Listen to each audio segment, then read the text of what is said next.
Во мирисот на книгата права скопска интелектуалка по сите параметри. Првенец на генерација во гимназиските денови на правниот факултет ќе дипломира за 3,5 години за да докторира на 32 години како мајка на 2 деца.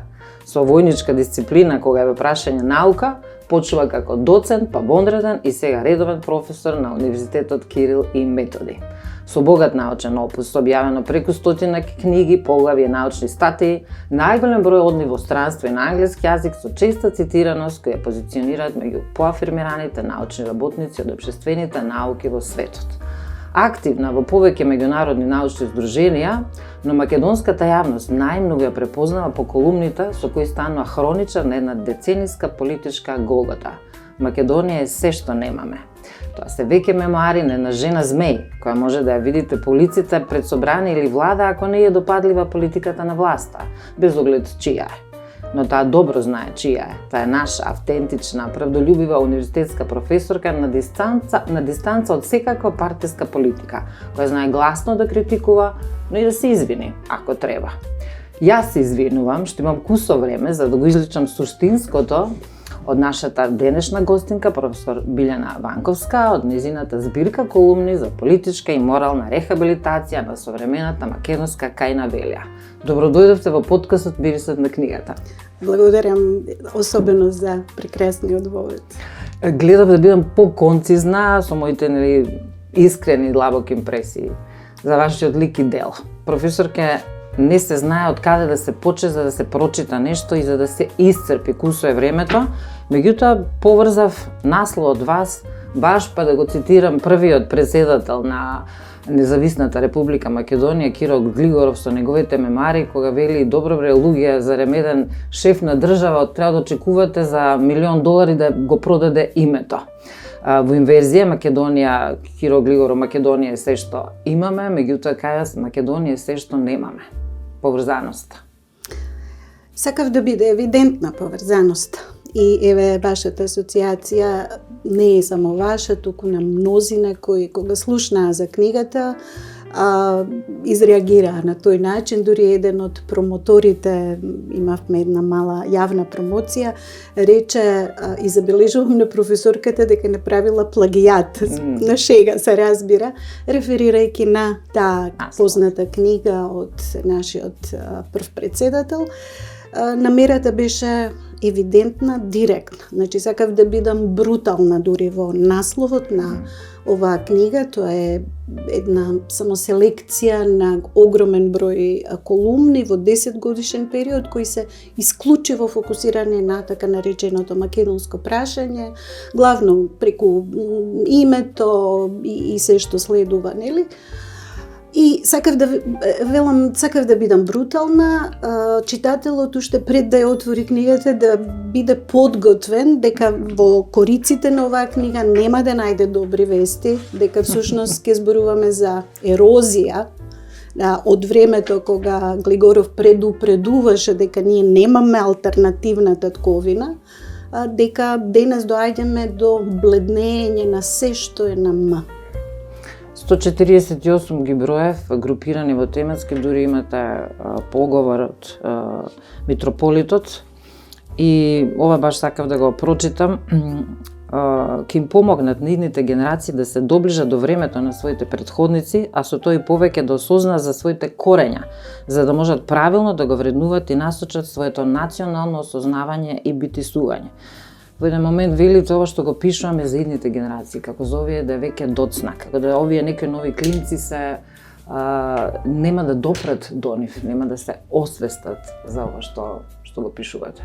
За жал така е. Јас работам со студенти и тоа имам среќа да ги сретнам во првиот семестар, кога се уште бруцоши, кога преминуваат од една фаза од животот во друга и тогаш се обидувам да видам во кој стадиум се што, дали се свесни за се што се случува и така натаму.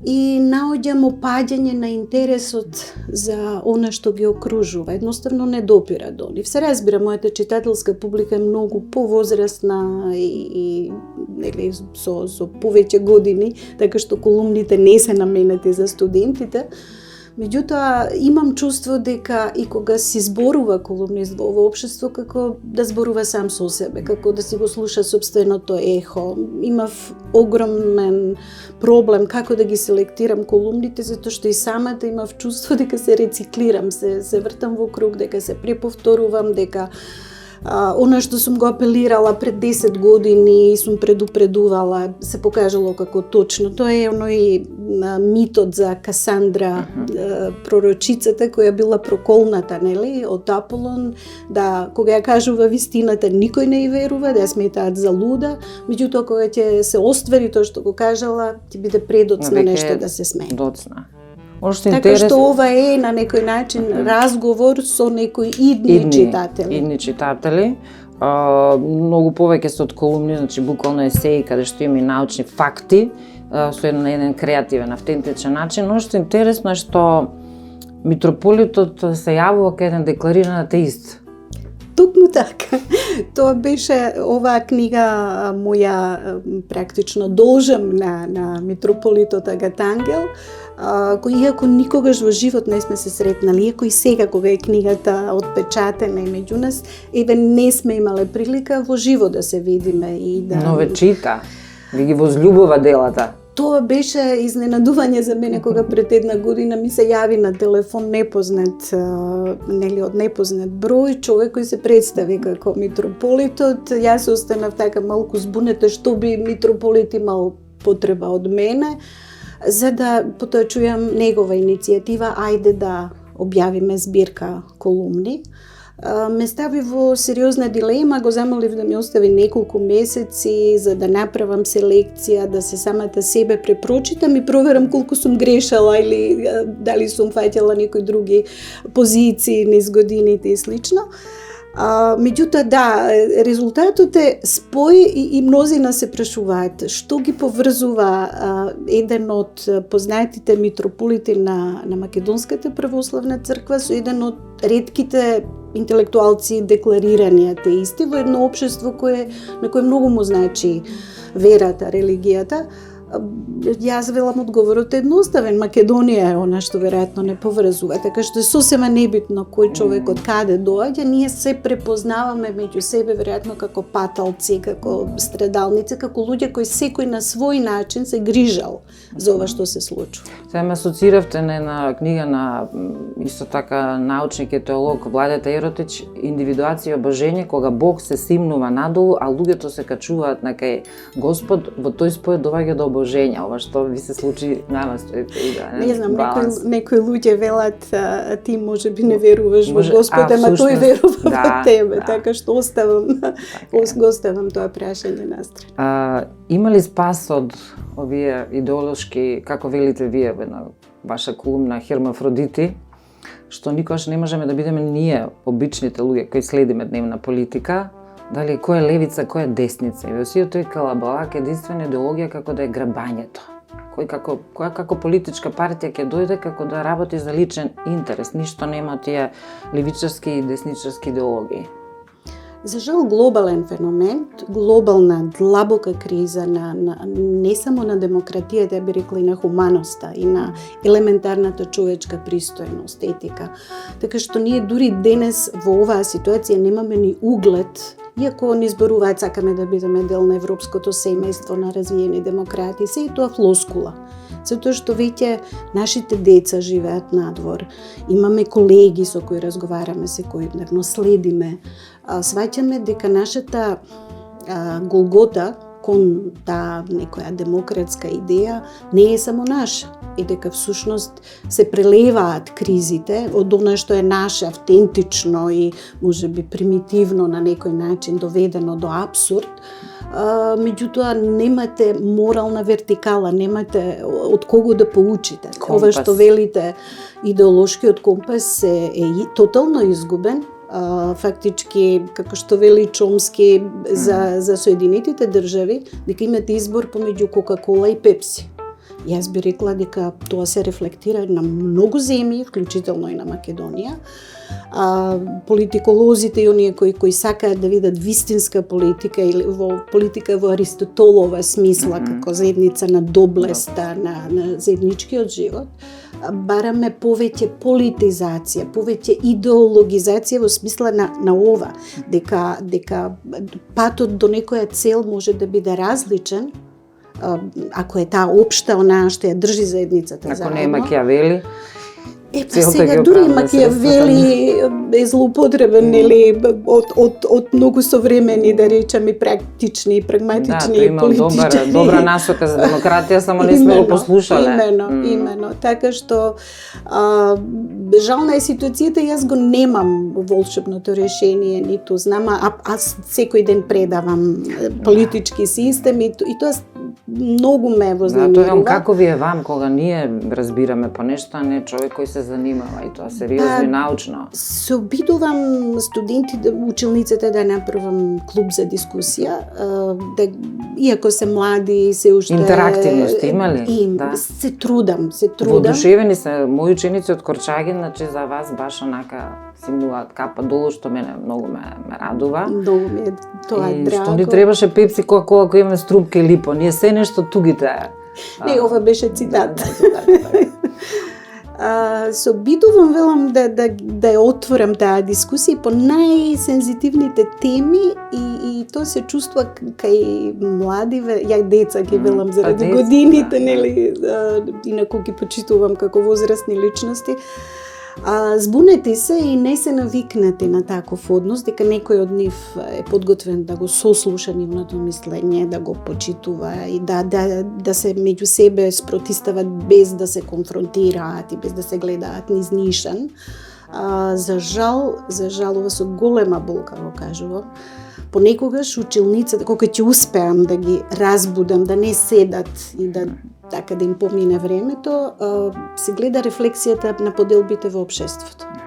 По социјална основа, по културна, по микрокосмосот. Токму така. Тоа браво за тој ентузијазам што успевате да направите интерактивен. Успевам, може би не целосно. Се препознаваат тие, да речам, млади личности кои многу скоро ќе созреат или веќе доаѓаат созреани, се разбира различни.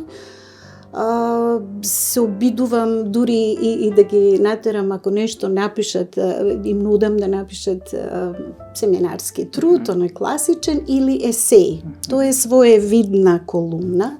Не ги наведувам кон колумништво, да не ме разбере слушателите, гледателите погрешно, туку да слободност и критички се изразуваат. И им велам, ослободете се од форма, од што кажете кој тоа што го мислите. Може и да не е сосема правописно точно или коректно, меѓутоа битно ми е што мислите дека тоа сакате да го кажете.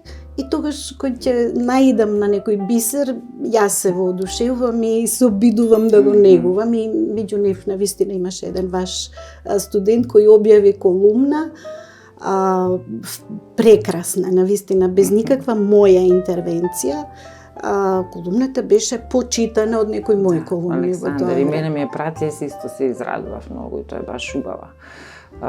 Вашата последна колумна на Запад ништо ново, еве сега се ежам кога ја прочитав, особено последната реченица дека овие наши млади деца не знаат дека шинелот, оној војнички шинел, не шинелот на Гоголј, веќе сошиен, значи има нанишка на песимизам, меѓутоа го давате неважното нешто дека ние во последно време генерално се срамиме да бидеме антивојни расположени, антимилитантни, како да е во мода да си агресивен и да се восхитуваш на војните, оно што Ремарк во книгата, во романот го остави како лајт мотив, па и Хемингвеј во Звонарот за кого бијат камбаните.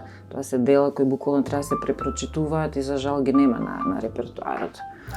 Еве да откриеме за тие што не следат дека освен што предавам политички систем и меѓународна безбедност, јас сум и на мировни студии. Може замислите што значи за професор кој учи за теории на ненасилство, откриваме насилство и тогаш кога не е отворено, брутално, физичко, туку структурално, културно и така натаму, гледате како ви се милитаризира, вклучително и универзитетот на кој се наоѓате. И сите универзитети, пак ќе речам, не е ова само македонски феномен. Тоа е многу суптилно, перфидно, нека софистицирано. Сето тоа е во вид на некој хероизам и така. И токму деновиве, кога го погледнав новиот филм, екранизација на Запад ништо ново, толку болно делува дека токму во овој момент се случува една слична ситуација во кој генерации млади луѓе со ентузијазам одат